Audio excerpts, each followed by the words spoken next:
దీపావళి పండగ జీవ సంబంధంగా ప్రత్యేకంగా దేనికి ఉపయోగపడుతుందంటే, ఒకటి అలక్ష్మీ పరిహారం.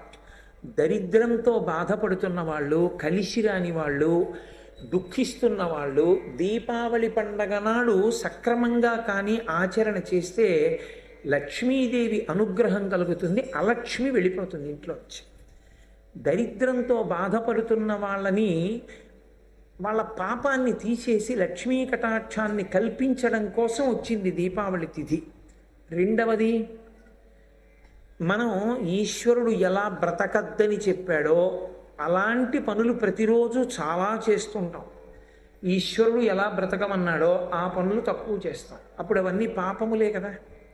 నేను ఇప్పుడు కనీసం ఈశ్వర నిజమే, నేను సూర్యోదయంకి ముందు లేవట్లేదు, అసలు సంధ్య వేళ పడుకోకూడదు, పడుకుంటున్నాను, ఇంట్లో దీపం పెట్టకుండా ఇల్లు తాళం వేయకూడదు, ఎక్కడికి వెళ్ళకూడదు, ఊళ్ళు వెళ్ళిపోతున్నాను తాళం పెట్టి, ఈశ్వరుడికి నైవేద్యం లేదు, ఇవన్నీ దోషాలే కావా? ఇవన్నీ దోషాలే. మరి ఈ దోషాలన్నీ ఎలా పోతాయి? జీవుడికి పాపం పడిపోలే ఖాతాలో.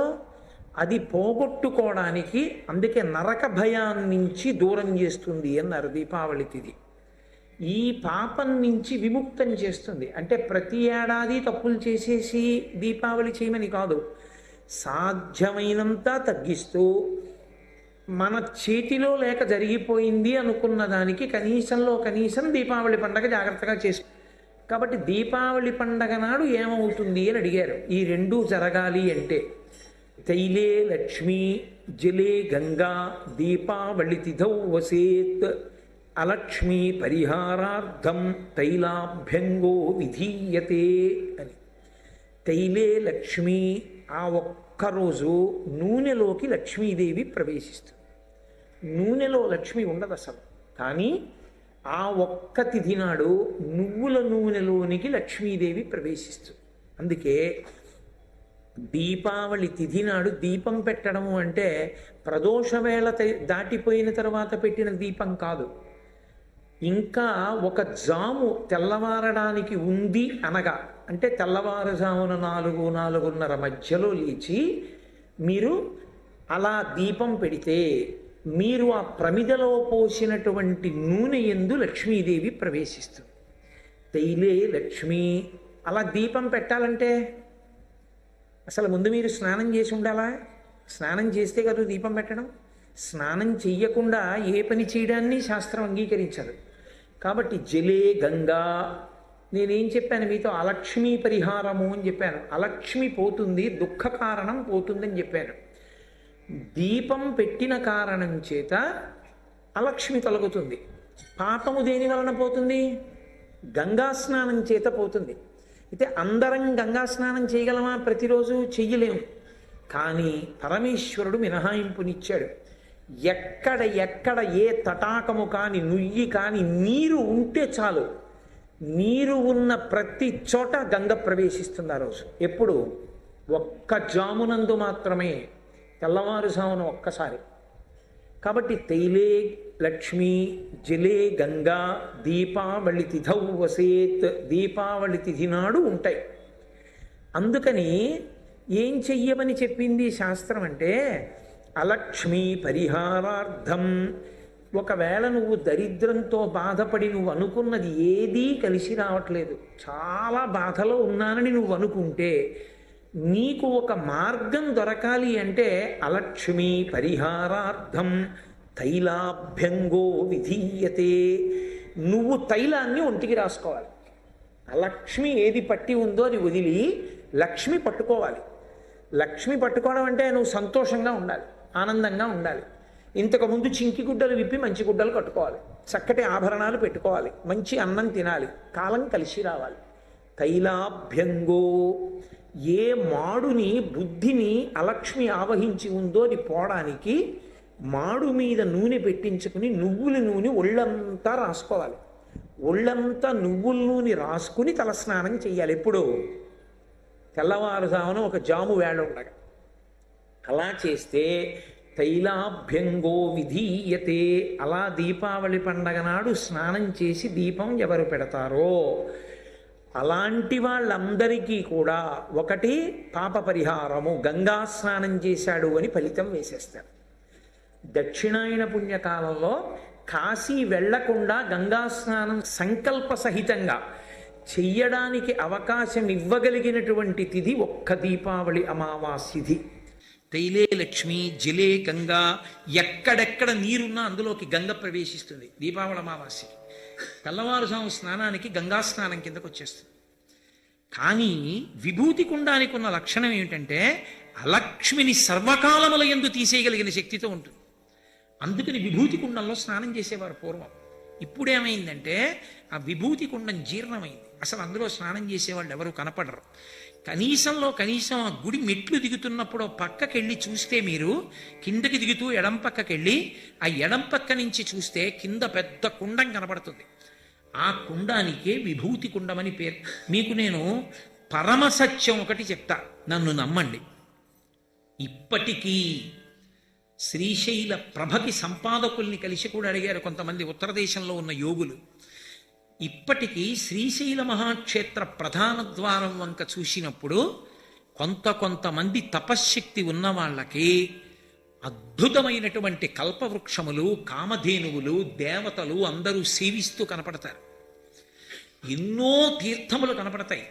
అసలు మీకు నేను ఈ మాట అన్నాను కాబట్టి మీరు శ్రీశైలం వెళ్ళినప్పుడు చూడండి, అంత కొండ మీద ఉంటుంది శ్రీశైల దేవాలయం.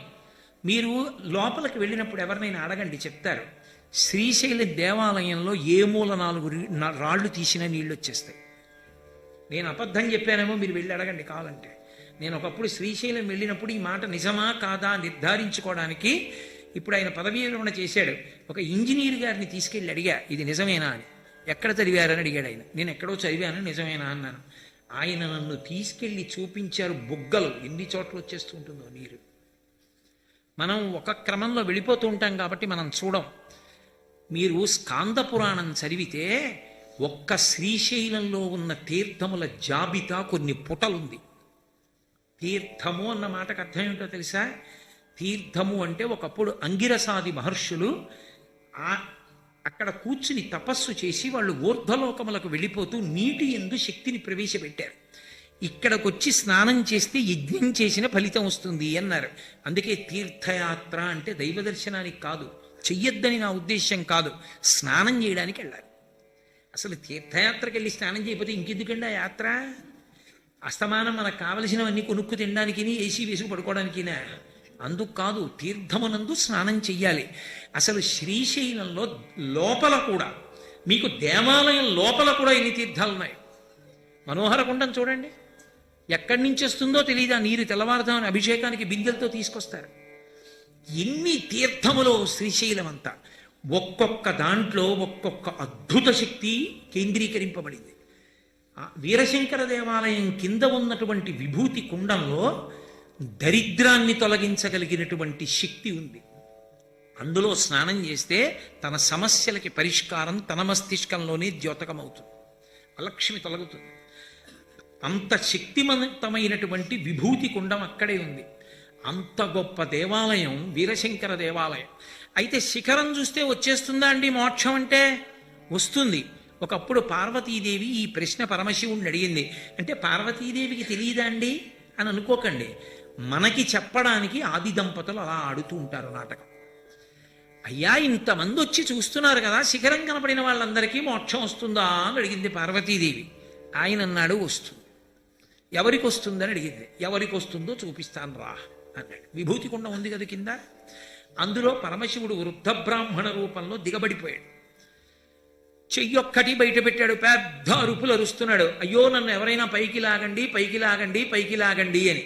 పార్వతీదేవి వృద్ధ బ్రాహ్మణి రూపంలో ఏడుస్తోంది, అయ్యో నా భర్త ఊబిలో దిగిపోతున్నాడు, ఎవరైనా వచ్చి తీయండి అని. పరుగున వచ్చారు కొంతమంది, మేము లాగుతామని. అయ్యో నా భర్తని లాగేటప్పుడు కించిత్ పాపం లేకపోతేనే లాగాలండి. అయ్యో మేము చేసినవి చాలా ఉన్నాయమ్మా అని వెళ్ళిపోయారు అందరు. ఒక వేశ్య, ఆమె జీవితం అంతా పడుపు వృత్తితో గడిపింది. ఆవిడ వచ్చింది, వచ్చి అమ్మా నేను లాగుతాను, నువ్వే పాపం చేయలేదా అంది. చేయకేమ్మా, నేను వేశ్యా వృత్తిలో ఉన్నాను, ఎన్ని పాపాలు చేశానో శ్రీశైల శిఖరం చూశాను. కాబట్టి నాకు మోక్షానికి అర్హురాలను. అంటే నాకు పాపం లేదు, పుణ్యం లేదమ్మా. పరమశివుడు చెప్పిన మాట శిఖరం చూశాక నాకెక్కడుంది? నాకు పాపము లేదు, పుణ్యము లేదు, రెండూ కాలిపోతే మోక్షం. ఏ ఒకటి మిగిలినా పునర్జన్మ. కాబట్టి నాకు రెండు లేవమ్మా, నేను లాగచ్చు పరమశివుడని పైకి లాగింది. శంకరుడు అప్పుడు ప్రత్యక్షం అయ్యాడు. పార్వతీ, నమ్మకం అన్నది ప్రధానం, ధృతి. ఎవరికి నా వాక్కు యందు నమ్మకం ఉన్నదో వాడికి మోక్షం తప్ప ఏదో ఓ ప్రయత్నం చేద్దాం అన్న వాళ్ళకి కాదు పార్వతి. ఇప్పటికీ మీకు ఆ వేశ్య ఉంది శ్రీశైలంలో, మీరు చూడొచ్చు. ఎక్కడ ఉందో ఈ సభలో ఎవరైనా చూసిన వాళ్ళు ఉంటే చెయ్యెత్తండి, నేను సంతోషిస్తాను. ఇప్పటికీ శ్రీశైలంలో మీరు చూడొచ్చు ఆ వేశ్య. ఇవాళ కూడా ఎప్పుడూ చూడొచ్చు. ఎక్కడుందో తెలుసా? మీరు మల్లికార్జున దేవాలయంలో దర్శనం చేసుకుని బయటికి వచ్చిన తర్వాత మల్లికాకుండము అని ఉంటుంది.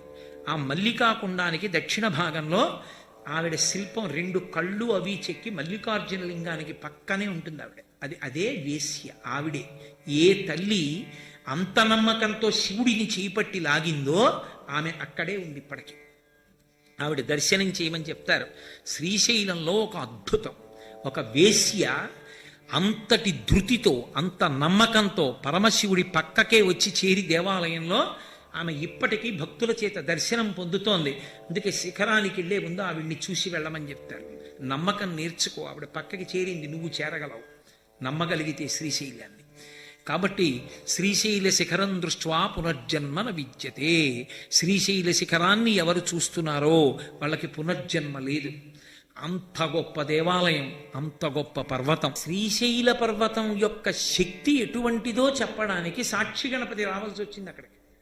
అందుకని దాని ఎందు రకారం ఉన్నది. అంటే పాపాగ్నిని కాల్చగలదు ఆ పర్వతం. అసలు శాస్త్రంలో ఏం చెప్పారంటే, నువ్వేమీ చెయ్యొద్దురా, అక్కడికి వెళ్ళి కూర్చో చాలన్నారు. కూర్చో చాలు. నువ్వు శివదర్శనం చేశావా, ఇంకోటి చేశావా, ఎవడడిగాడు? కూర్చో చాలు. పర్వతం ఎక్కి కూర్చుని దిగిపో, పర్వతం చూడు, రెండూ చేత కాకపోతే శ్రీశైలం అను చాలు అని అనమేమోనని శ్రీశైలాన్ని ప్రధాన కేంద్రంగా పెట్టి దానికి ఎటున్నావో చెప్పించారు. కనీసం సంకల్పంలోనైనా ఒక్కసారి ఆ పేరెత్తితే చాలు వాడికి అనుగ్రహం కలుగుతుంది. అంత గొప్ప క్షేత్రం శ్రీశైల క్షేత్రం. కాబట్టి షకార రకారములు రెండిటిని కలిపి మూడవది ఈకారం. ఈ అన్న అక్షరానికి అర్థం ఏమిటి అంటే అది చిచ్చక్తి యొక్క కేంద్రం. చిచ్చక్తి అంటే సమస్త శక్తుల ప్రసరణమునకు ప్రధానమైన శక్తి కేంద్రం ఏది ఉంటుందో అది. మీకు నేను ఒక ఉదాహరణ చెప్పాలి అంటే, శంకర భగవత్పాదులు దక్షిణామూర్తి స్తోత్రం చేస్తూ నానాఛిద్రఘటోదరస్థిత మహాదీప ప్రభాభాస్వరం జ్ఞానం యస్యతు చక్షురాదికరణ ద్వారా బహిస్పందతే జానామీతి తమేవ భాంతమనుభాత్యే తత్సమస్తం జగత్ తస్మై శ్రీ గురుమూర్తయే నమ ఇదం శ్రీ దక్షిణామూర్తయే అంటారు. ఓ కుండకి 9 కన్నాలు పెట్టి దీపం పెట్టి కుండ బోర్లించారనుకోండి, 9 కన్నాల్లోంచి వెలుతురు కొడుతుంది. వెలుతురు కుండది కాదు, ప్రమిదది కాదు, ఒత్తిడి కాదు, జ్యోతిది. ఆ దీపపు కాంతి కొడుతోంది. అలా ఈ ఇంద్రియములన్నీ కూడా శక్తి ప్రసారం చేస్తాయి. చేసి అవి జ్ఞానమును కల్పిస్తుంటాయి. ముక్కు వాసన చూస్తూ ఉంటుంది, కన్ను చూస్తూ ఉంటుంది. వీటన్నిటికీ కారణం ఒక ప్రధాన శక్తి ఒకటి ఉంటుంది. ఆ ఆదిశక్తి ఏది ఉన్నదో అది ఆయా ఇంద్రియములలోకి వెళ్ళినప్పుడు ఆ ఇంద్రియం ఆ పని చేసేట్టు చేస్తుంది. అయితే మీరు నన్ను ఒకటి అడగచ్చు, ఆ శక్తి బలమే కదండి కంట్లోకి వెళ్ళినప్పుడు కన్ను చూడకపోతే చెవిలోకి వెళ్ళినప్పుడు చెవి చూసేట్టు చెయ్యొచ్చు కదా అని. విద్యుత్ శక్తి ఇందులోకి వచ్చినప్పుడు మాట్లాడేటట్టు చెయ్యాలి, అందులోకి వెడితే వెలుతురు కనపడేటట్టు చెయ్యాలి, ఇందులోకి వెడితే గాలి తగిలేటట్టు చెయ్యాలి. అంతేకాని ఇది పాడైపోతే అది పనిచేసి బాగా వినపడేటట్టు చేయదు. ఆ శక్తి అందులోకి వెళ్ళినప్పుడు ఆ పని చేయిస్తుంది. అలా లోపల ఉన్న ఒక్క శక్తి ఒక్కొక్క ఇంద్రియంలోకి వెళ్ళినప్పుడు ఒక్కొక్క పని చేయించి జ్ఞానేంద్రియ సంఘాతము పనిచేసేట్టు చేస్తుంది. అది చిచ్చక్తి కేంద్రం. ఆ కేంద్రము ఆదిశక్తి. ఆ తల్లి అనేకముగా మారి వ్యాపారములను నిర్వహిస్తుంది. అది కదా దుర్గా సప్తశతి. యాదేవీ సర్వభూతేషు లజ్జారూపేణ సంస్థిత, క్షుధారూపేణ సంస్థిత, నిద్రారూపేణ సంస్థిత. తల్లి ఆకలిగా, నిద్రగా, లజ్జగా, దాహంగా అనేకంగా ఉండి కదలికల చేత పోషణ చేయిస్తుంటుంది. బ్రహ్మాండ పిండాండ సమన్వయం చేస్తుంటుంది. ఇక్కడ ఆకలిస్తే బ్రహ్మాండంలో యాపిల్ పండు తీసి ఇందులో పడేస్తాడు, ఇందులో పిప్పొస్తే బ్రహ్మాండంలో పడేస్తాడు, ఇందులోకి దాహం వేస్తే బ్రహ్మాండంలో నీళ్లు పిండాండంలో పోస్తాడు, పిండాండంలో నీళ్లు మిగిలిపోతే బ్రహ్మాండంలో వదిలేస్తాడు. ఈ బ్రహ్మాండ పిండాండ సమన్వయం చేసేది ఎవరుందో ఆవిడ చిచ్చక్తి. ఆవిడ అనేక మార్గాల గుండా బ్రహ్మాండ పిండాండములను సమన్వయం చేస్తుంది. అదే బ్రతుకు, అదే బ్రతికున్నాడు అంటారు. నేను మీకు ఉదాహరణ చెప్పాలి అంటే, గాలి పీల్చాలి ముక్కుతో, బ్రతికున్నాడు అని గుర్తు. ఎక్కడి నుంచి పీల్చాలి? బ్రహ్మాండంలోంచి పీల్చాలి. లోపలికి వెళ్ళింది, మలినం అయిపోయింది, ఎవరు పుచ్చుకుంటారు?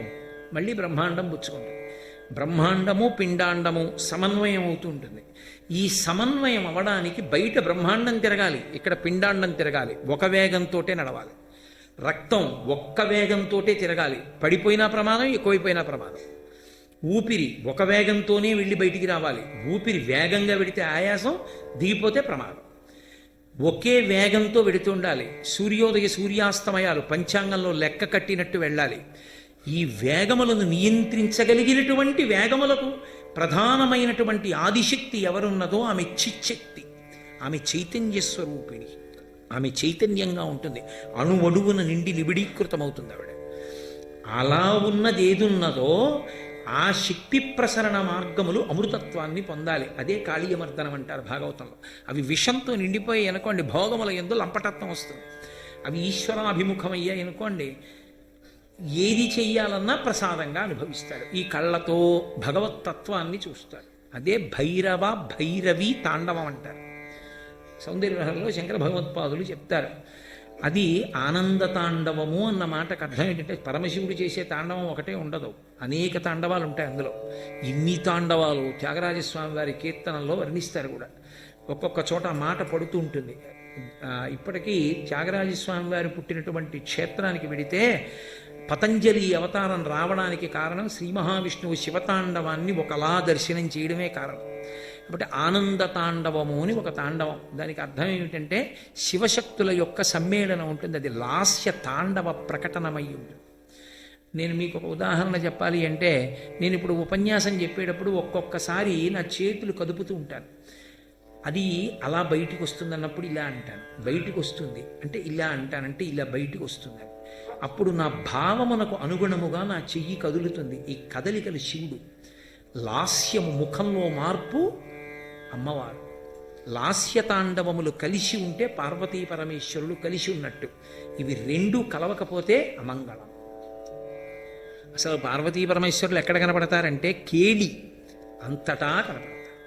నేను చెప్తుంటే మీరందరూ అలా వింటున్నారు. ఇప్పుడు ఎవరి ముఖాల్లో చూసినా కుతూహలం, మనం తెలుసుకుంటున్నామనేటటువంటి ఉద్విగ్నత, అదొక లాస్యం.